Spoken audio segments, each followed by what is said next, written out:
Hello అండి, జై శ్రీకృష్ణ అందరికీ. కొత్తగా ఎవరైనా చూస్తున్నట్టయితే కనుక నా ఛానల్ని సబ్స్క్రైబ్ చేసుకోండి. వీడియో మొత్తము చూసేలా చూడండి. హలో అండి, జై శ్రీకృష్ణ అందరికీ.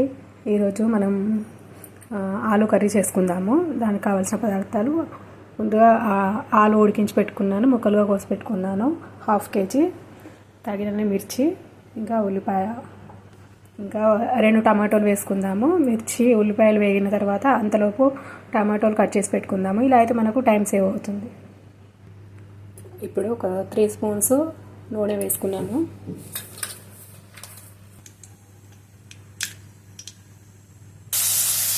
ముందుగా ఆవాలు జీలకర్ర వేసుకున్నాను. తర్వాత పచ్చిమిర్చి వేగాక తర్వాత ఉల్లిపాయ, కరివేపాకు వేసుకున్నాను. ఇప్పుడు ఇది ఫ్రై చేసుకుందాము.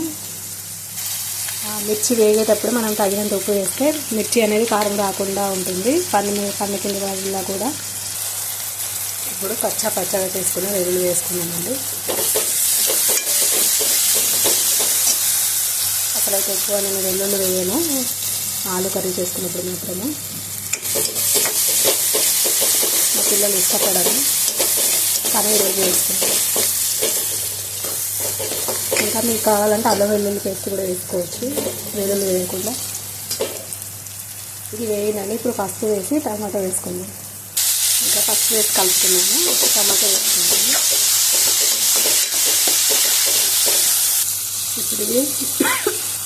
ఇప్పుడు మెత్తగా ఉడికే వరకు ఉడికించుకుందాము మూత పెట్టుకొని. ఇప్పుడు ఇది ఉడికేలోగా మీతో ఒక శ్లోకం అయితే షేర్ చేసుకోవాలి అనిపిస్తుందండి ఈరోజు. ఓకేనా? వసుదేవసుతం దేవం కంసచానూరమర్దనం దేవకీ పరమానందం కృష్ణో వందే జగద్గురుం శ్రీకృష్ణో వందే జగద్గురుం. ఇలా శ్రీకృష్ణుని తలుచుకుంటూ ఒక పాట అయితే పాడుకున్నాము.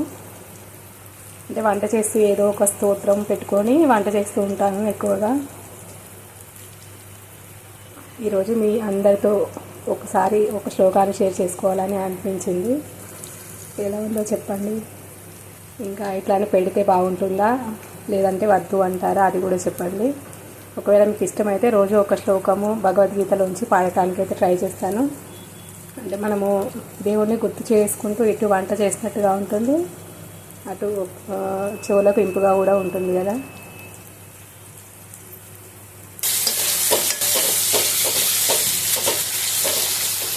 ఇంకా కొంచెం ఉడకాలి. ఇప్పుడు ఇది ఉడికిందండి. ఇప్పుడు ఆలు వేసేసుకుందాము.